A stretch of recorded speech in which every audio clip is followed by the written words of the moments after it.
오늘은 요한계시록 21장 9절로 27절, 22장 1절로 5절의 말씀을 살펴보겠습니다. 요한계시록의 대부분은 인류 역사의 종말에 전개될 사건에 관한 계시가 기록되어 있습니다. 특별히 7년 대환란이 중점적으로 다루어지고 있습니다. 7년 환란 끝에 예수님이 지상에 재림하여 마귀를 무적행에게 가두고 1000년 동안 세상을 다스리십니다. 이것이 천년 왕국의 시작입니다. 예수님이 친히 다스리시는 천년 왕국 기간에 세계의 인구는 엄청나게 불어날 것입니다. 왜냐하면 재앙이 없기 때문입니다. 그리고 수명이 급격히 늘어나기 때문입니다. 그리고 인간의 죄성을 충동하는 마귀가 무적행에 갇혀 있기 때문에 사람들은 평화롭게 지낼 것입니다. 1000년이 차면 마귀를 무적행에서 잠시 풀어놓는데 이때 마귀가 또한 만국을 미혹합니다. 세상을 미혹합니다. 마귀의 본질은 결코 변하지 않는다는 사실을 보여줍니다. 마귀에게 불가능한 것은 회개입니다. 마귀는 회개하지 못합니다. 바다의 모래와 같이 많은 사람들이 미혹을 받아 만왕의 왕이신 예수 그리스도를 대적합니다. 1000년 동안 예수님을 섬기면서 잘 믿던 육신을 가진 인간들이 미혹당해서 예수님을 배반하고 예수님과 대항하게 된다 그런 얘기입니다. 그러나 여러분은 그때에 부활의 몸을 입고 부활의 몸을 입은 상태, 육신의 몸이 아니기 때문에 지상에서 통치자로 왕같은 제사장으로 부활한 여러분들은 끝까지 하나님을 섬기며 배반하지 않게 되나 7년 환란 때에 구원받고 육신으로 남아있는 자들이 결국은 수가 많아진 사람들이 육신으로 사는 사람들이 이렇게 미혹을 받아서 또 배반한다 그런 얘기입니다. 은혜를 체험하고도 이렇게 배반하는 사람들이 있다. 그러므로 무엇입니까? 육신을 입은 이상은 약점이 그대로 남아있다 그런 얘기입니다. 그러나 여러분은 7년 대환란이 지난 후에 예수님이 천년왕국으로 지상으로 재림할 때 여러분은 부활의 몸으로 같이 지상에 내려와서 여러분은 지도자 통치자로 여러분 1000년 동안 산다라고 하는 이 사실을 제가 말씀드린 적이 있습니다. 이렇게 예수 그리스도를 대적하지만 하늘에서 내려온 불이 그들을 일시에 다 태워버리고 제압을 합니다. 최후 승리입니다. 마귀는 불과 유황으로 이제 타는 못에 영영이 던져져 없어집니다. 창세 이후로 세상에 살았던 사람들 가운데 구원받지 못한 자들 모두가 이제 부활을 하게 됩니다. 이는 심판의 부활입니다. 심판을 받기 위해서 부활합니다. 희고 큰 보좌 심판대에서 심판을 받고 마귀와 그 사자들을 위하여 예비된 불못에 최후 심판을 받고 던져집니다. 이것이 바로 둘째 사망이라고 합니다. 그리한 후에 처음 하늘과 처음 땅이 없어지고 새 하늘과 새 땅이 도래합니다. 그리고 거룩한 성 새 예루살렘이 하늘에서 내려옵니다. 여러분은 천국과 지옥에 대한 개인적인 체험 이야기에 현혹되지 않도록 주의하시기 바랍니다. 천국과 지옥에 관하여 사적인 체험담을 기록한 책들이 선전되고 광고되고 있습니다. 인터넷, 유튜브 등으로 공개가 되고 있는데 여기에 현혹돼서는 안 됩니다.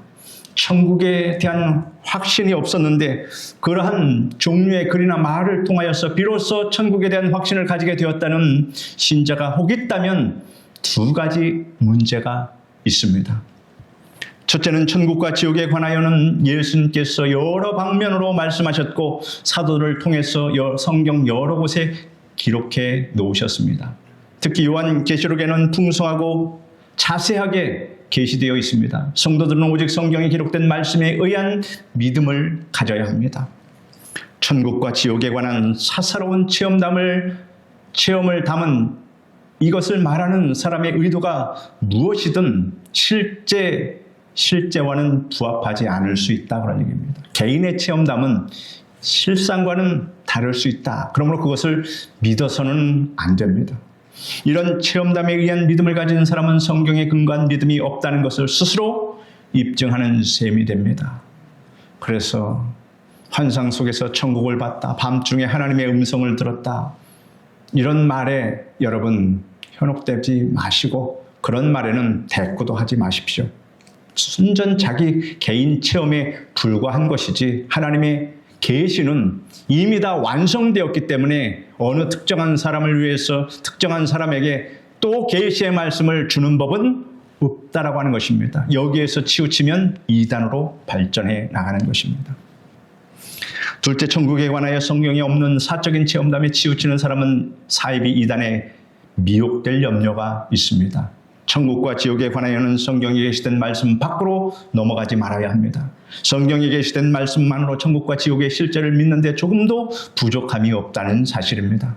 성경에 기반하여 나름대로 상상해 보는 것은 문제가 되지 않습니다. 자기 나름대로의 상상은 얼마든지 해도 됩니다. 개인적인 신비 체험을 말하는 경우에는 매우 조심스럽게 절제된 표현을 해야 합니다.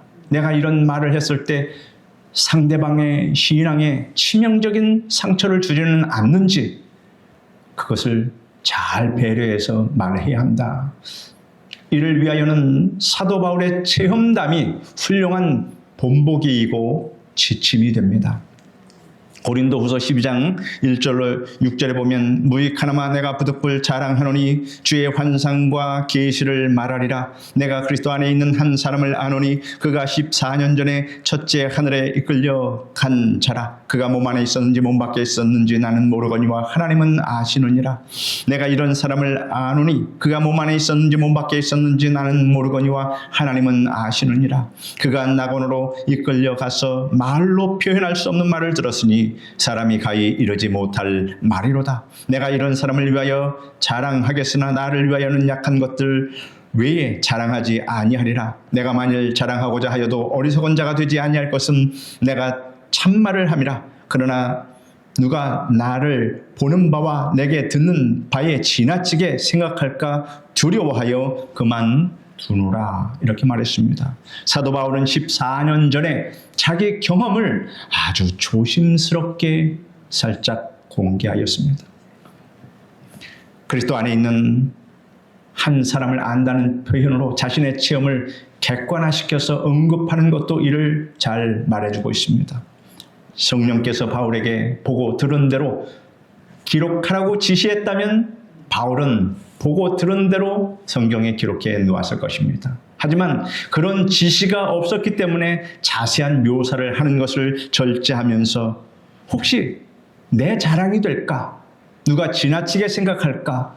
두려워해서 더 이상 이야기하지 않겠다고 말한 것입니다. 이런 자세가 훌륭한 자세입니다. 그러나 사도 요한에게는 그리스도께서 친히 말씀하시기를 내가 본 것과 이제 있는 일과 장차될 일을 기록하라 이렇게 말씀하셨습니다.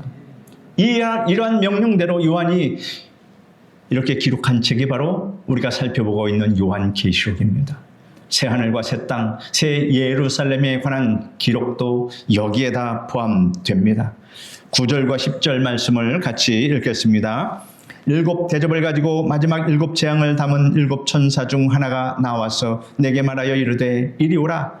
내가 신부 곧 어린 양의 아내를 내게 보이리라 하고 성령으로 나를 데리고 크고 높은 산으로 올라가 하나님께로부터 하늘에서 내려오는 거룩한 성 예루살렘을 보이니. 천사가 사도 요한에게 내가 신부 곧 어린 양의 아내를 내게 보이리라 하셨습니다. 이 천사는 7 대접을 가지고 7 재앙을 담은 천사 중 하나였습니다.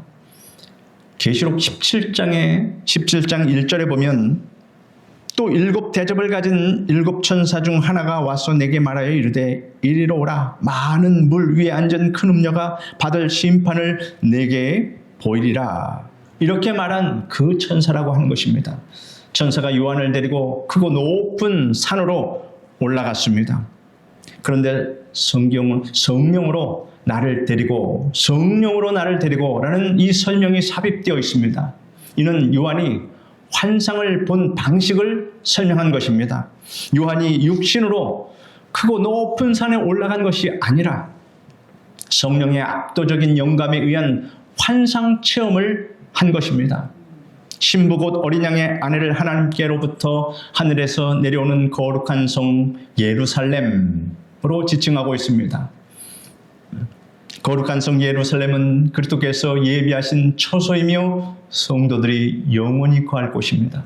그러므로 거룩한 성 예루살렘을 어린 양의 아내라고 지칭하였습니다. 11절에서 21절 말씀 같이 읽겠습니다. 하나님의 영광이 있어 그 성의 빛이 지극히 귀한 보석 같고 벽옥과 수정같이 맑더라. 크고 높은 성곽이 있고 12문이 있는데 문이 12천사가 있고 그 문들 위에 이름을 썼으니 이스라엘 자손 12지파의 이름들이라.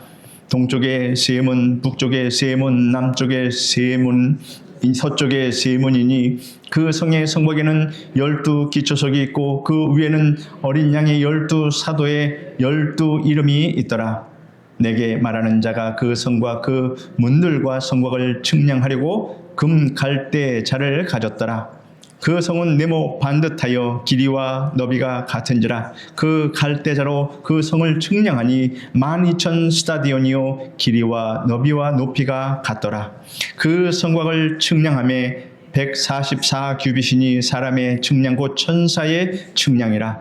그 성곽은 벽옥으로 쌓였고 그 성은 정금인데 맑은 유리 같더라.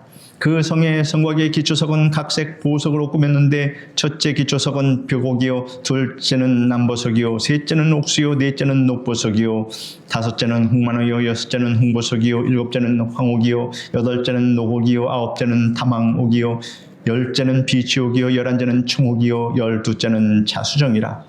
그 12문은 12진주니 각 문마다 한 개의 진주로 되어 있고 성의 길은 맑은 유리 같은 정금이더라.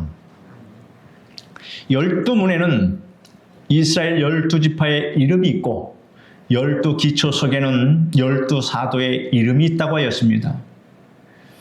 여러분이 들어가서 살 예루살렘 성인이 최대한 관심을 집중해서 보시고 들으시길 바랍니다. 천국의 새 예루살렘에 살게 되는 사람이 누구인가를 알려주고 있습니다. 12지파의 12사도는 이 도시에 살게 될 두 종류의 주요한 집단을 대표합니다. 이스라엘 12지파의 이름은 구약시대의 성도들을 대표하고 12사도의 이름은 신약시대의 성도들을 대표합니다. 거룩한 성 새 예루살렘의 모습을 상세하게 묘사하고 있습니다. 그 성의 빛이 지극히 귀한 보석 같고 벽옥과 수정같이 맑다고 했습니다. 이 빛은 하나님의 영광이 반사된 것입니다. 그 너비의 규모는 길이, 너비, 높이가 모두 12,000 스타디온이라고 했습니다. 미터로 환산하면 약 2,400km. 2,400km. 우리나라 영토인 북한에서 남한까지의 길이는 약 1,000km입니다. 동서폭은 약 300km. 면적은 22만 제곱킬로미터 정도입니다. 새 예루살렘 성은 길이, 너비, 높이가 모두 약 2,400km인 정육면체의 모양입니다. 우리나라를 덮고도 남을 만한 그러한 면적입니다. 12기초석은 각색 보석으로 꾸몄습니다. 그 성곽은 벽옥으로 쌓였습니다. 성곽의 두께는 144 규빗이라고 했습니다. 그 성곽의 두께 144 규빗은 약 70m가 됩니다. 두께가 약 70m인 새 예루살렘 성벽에 소요되는 벽옥의 분량을 생각하면 상상을 초월합니다. 그 성의 문은 12이라고 했습니다. 문마다 천사들이 있습니다. 성을 지키기 위해서 있는 것이 아니라 출입을 하는 자들에게 기쁨을 주기 위해서 천사들이 있다. 이렇게 생각하면 되겠습니다. 문마다 진주로 만들어진 진주문입니다. 진주를 촘촘히 박은 문이 아니라 문 전체가 바로 진주다, 그런 얘기입니다. 하나의 진주로 된 문입니다. 어마어마하게 아름다울 것입니다. 그 12문은 12진주니 문마다 한 진주요 성의 길은 맑은 유리 같은 정금이다 라고 분명히 계시하고 있습니다. 그러므로 찬송가 237장 1절에 보면 저 건너편 강원도에 아름다운 낙원이 있네. 믿는 이만 그곳으로 가겠네. 황금문을 들어가서 주님 함께 살리로다. 너와 날 위해 황금종 울림다. 이 찬양에서 여기에서 나오는 황금문은 여러분 잘못된 가사입니다. 왜냐하면 황금문이 아니라 성경에 뭐라고 기록되어 있습니까? 진주문으로 기록되어 있으며 진주문으로 바꿔야 합니다. 우리가 무심코 부르는 찬송가 가사 중에는 고쳐서 불러야 할 구절들이 많이 있습니다. 가사 하나라도 비성경적인 부분이 있다면 고쳐 부르는 것이 바람직합니다. 사실 찬송가에 이러한 부분이 너무 많아서 다 언급할 수는 없지만 대표적인 예를 든다면 예수님을 친구로 부르는 구절이 있습니다. 예수님을 친구로 부르는 그 구절은 우리가 친구로 불러서는 안 된다라고 하는 것입니다. 예수님은 우리를 친구로 부를 수 있지만 우리는 예수님을 친구로 부를 수 없다라고 하는 사실입니다. 그래서 우리는 어떻게 불러야 됩니까? 예수님을 구주 또는 주님으로만 불러야 합니다. 새 예루살렘성 12개의 문이 모두 진주문인 이유는 따로 설명되어 있지 않지만 이를 자연계의 신비와 우리의 신앙생활 체험을 연관시켜 설명하더라도 그다지 무리한 해석은 아닐 것입니다. 자연계에서 진주가 만들어지는 과정은 신비롭고 감동적입니다. 진주를 만드는 조개는 깊이 5m 내지 20m의 잔잔한 바다 및 바위에 사는데 몸 안에서 진주를 만듭니다. 로마인들은 이 진주를 조개의 눈물이라고 불렀습니다. 진주는 조개 속에 모래알이 들어가서 만들어진 것입니다. 조개 속에 모래알이 들어와서 긁어대면 살이 썩어 조개가 죽게 됩니다. 모래알이 들어온 조개는 특수한 물질을 계속 분비해서 모래알을 감싸므로 고통을 없애며 모래알이 몸에 상처 내는 것을 막아냅니다. 이 고통 속에 드디어 모래알은 영롱한 진주를 만들게 된다 하는 것입니다. 조개가 진주를 만드는 데는 약 5년 내지 10년의 긴 세월이 걸립니다. 진주 하나를 만들기 위해서 조개는 10년 동안 이물질과의 싸움에서 오는 아픔을 참고 고통의 문제를 이겨내야 합니다. 진주 조개가 고난을 이긴 결과로 생긴 것입니다. 세상에서 고난을 겪지 않는 사람은 한 사람도 없습니다. 성도들은 성경대로 믿고 전도하고 살기 때문에 핍박과 손해를 당하기도 합니다.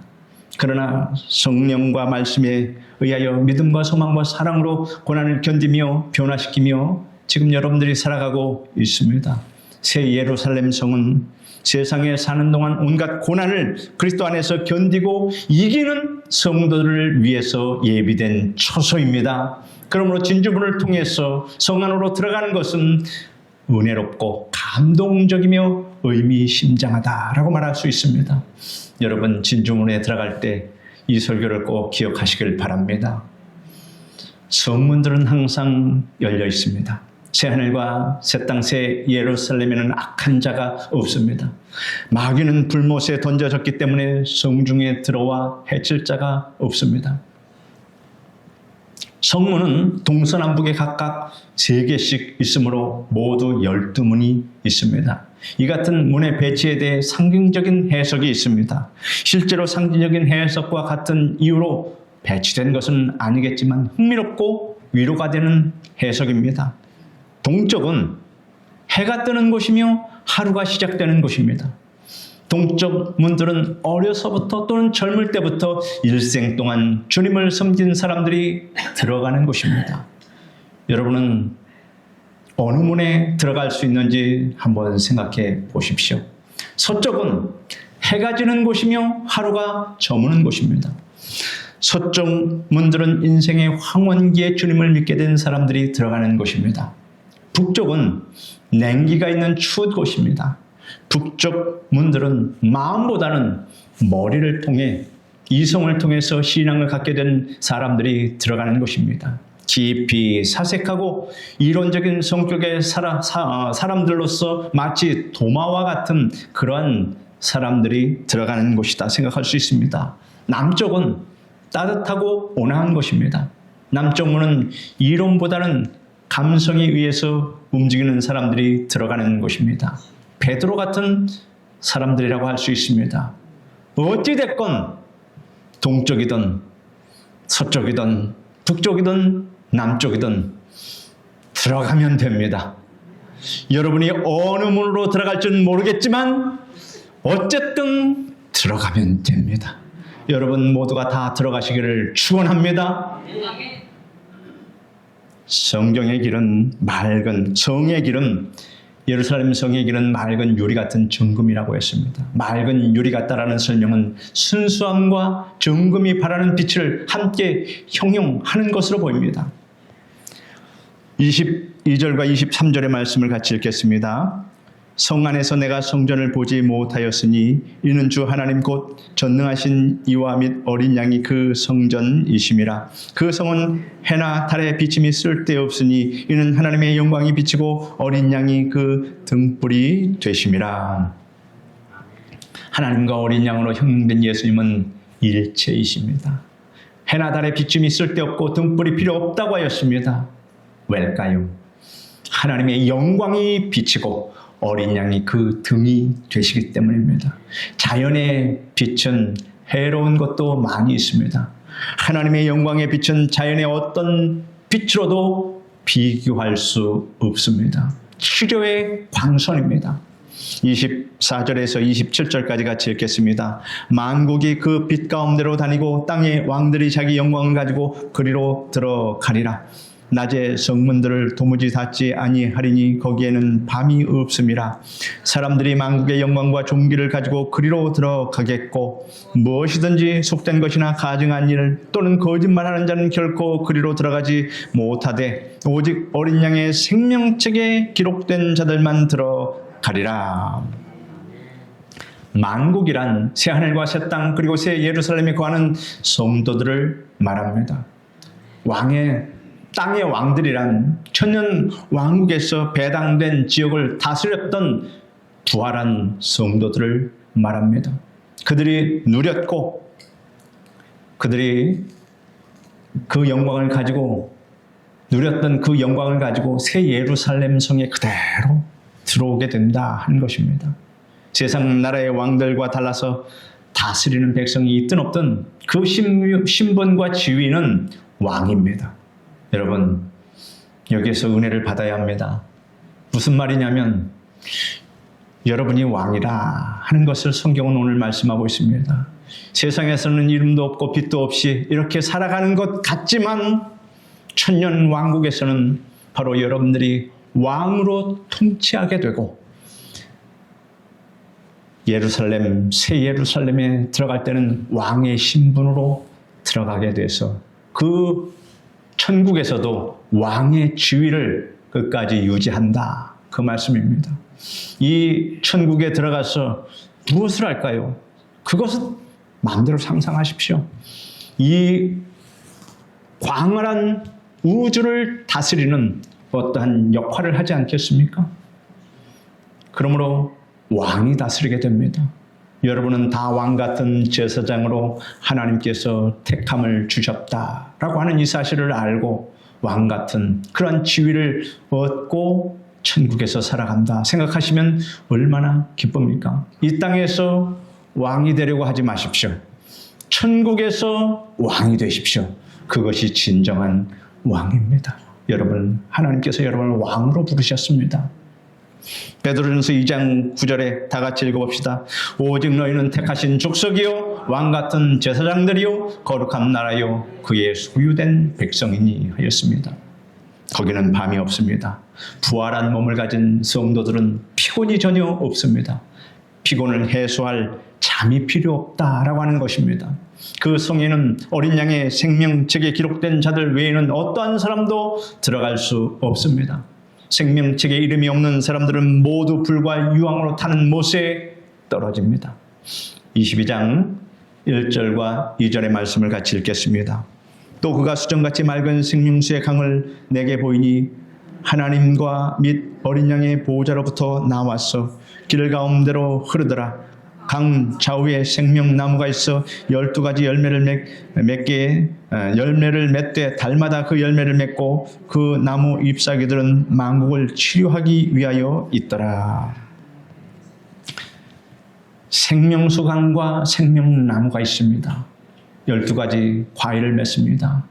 잎사귀는 만국을 소성케 합니다. 에덴 동산에는 어떤 나무가 있었습니까? 선악과 나무와 또 생명나무가 있었습니다. 예루살렘에는 생명나무만 있습니다. 선악과는 없습니다. 이 생명나무는 영생하도록 하는 그러한 양식입니다.